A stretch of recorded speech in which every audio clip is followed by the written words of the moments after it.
class 12th. Today's topic, it is 1857 revolt, its causes. ये जो revolt 1857 Hindustan में उठा था अंग्रेजों के खिलाफ, तो क्यों उठा था, कैसे उठा था, क्या वजूहात थे, तो वही कॉजेज हमें आज पढ़ने हैं. The first cause, that is political cause. जो अंग्रेज यहां पर राज कर रहे थे, स्पेशली लॉर्ड डलहौजी, इसकी इनेक्सेशन पॉलिसी जो थी, स्टेटों को इनेक्स करना और अपने इस ईस्ट इंडिया कंपनी के साथ मिलाना, ये पॉलिसी जो उसने उठाई थी, लोगों को गवारा नहीं हुई, तो उन्होंने आवाज उठाई. एंड दूसरा जो उसने इनेक्स किया था अवध, स्टेट ऑफ अवध को, एक बड़ी स्टेट, प्रेस्टिजियस स्टेट, उसको इनेक्स करके अपने इस गवर्नमेंट के साथ मिलाया. तीसरा पॉइंट जो था, that is denial of adoption.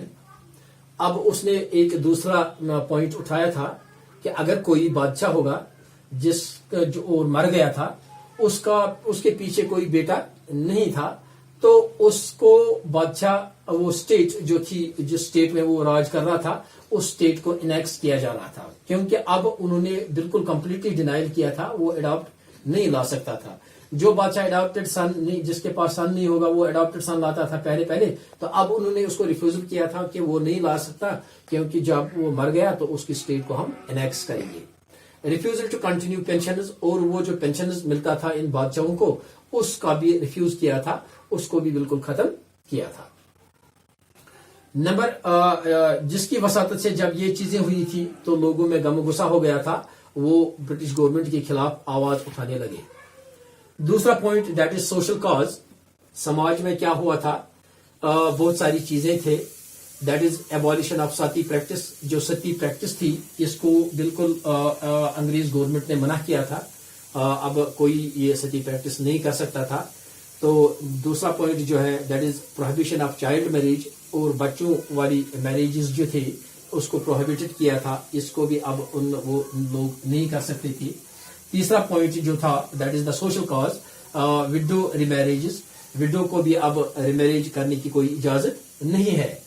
Breaking barriers of the caste system. और चौथा पॉइंट जो था, जो कास्ट सिस्टम हिंदुस्तान में सालों साल से चल रहा था, तो उसके बैरियर्स को ब्रेक करना, बिल्कुल ही specially in the railway compartments. ये सब चीजें जो उन्होंने, अंग्रेजों ने किए थे, ये हिंदुस्तान के लोगों को नागवार हुआ, तो उन्होंने आवाज उठाना शुरू किया. तो तीसरा पॉइंट जो था, दैट इज इकोनॉमिक कॉज. इक्तिसादी कॉज जो था, यहाँ पर इक्तिसादियत में इन लोगों ने यहाँ पर क्या किया था, रियून ऑफ इंडियन इकोनॉमी. जो हिंदुस्तान की इकोनॉमी थी, उसको बिल्कुल ही उन्होंने तबाह व बर्बाद कर दिया था. Wealth drained from India. Hindustan से काफी अच्छे तादाद में उन्होंने यहाँ की जो वेल्थ थी, वो उसको ड्रेन करके इंग्लैंड पहुंचाया, बरतानिया पहुंचाया, अंग्रेज कंट्री में पहुंचाया. Decay of indigenous craft. और जो यहाँ पर हुनर था, फन जो था यहाँ पर, क्राफ्ट जो यहाँ पर था, इसको बिल्कुल ही खत्म कर दिया गया था. Stagnation of agriculture. एग्रीकल्चर जो हिंदुस्तान की बैकबोन थी, इसी पर सारा कुछ चलता था, तो इसमें भी स्टैग्नेशन लाई थी. इनको फर्टिलाइजर्स नहीं दिए थे, जब ड्राट्स आए थे उनको मुआवजा भी नहीं दिया गया था जमींदारों को. तो नतीजा ये निकला था, उन्होंने एग्रीकल्चर को काफी अच्छे तादाद में स्टैग्नेंट किया था. और decline of Indian industries on account of the import and export duties. और जो यहाँ पर हिंदुस्तान में बिल्कुल इंडस्ट्रीज जो थे यहाँ पर, इन पर काफी अच्छे तादाद में, बड़े तादाद में टैक्सेस लगाए थे, बड़े टैक्सेस लगाए थे, जिसकी वसातत से इन इंडस्ट्रीज को डिक्लाइन हुआ था, ये खत्म हो गई थे.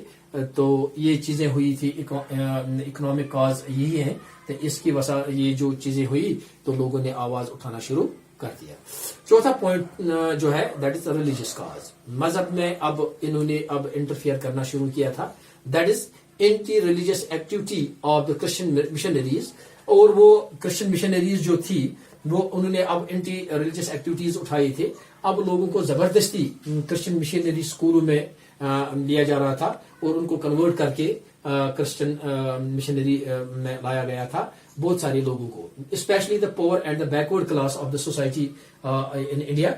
उन बेचारों को पैसे देकर, कुछ लालच देकर तो क्रिश्चियन बनाया गया.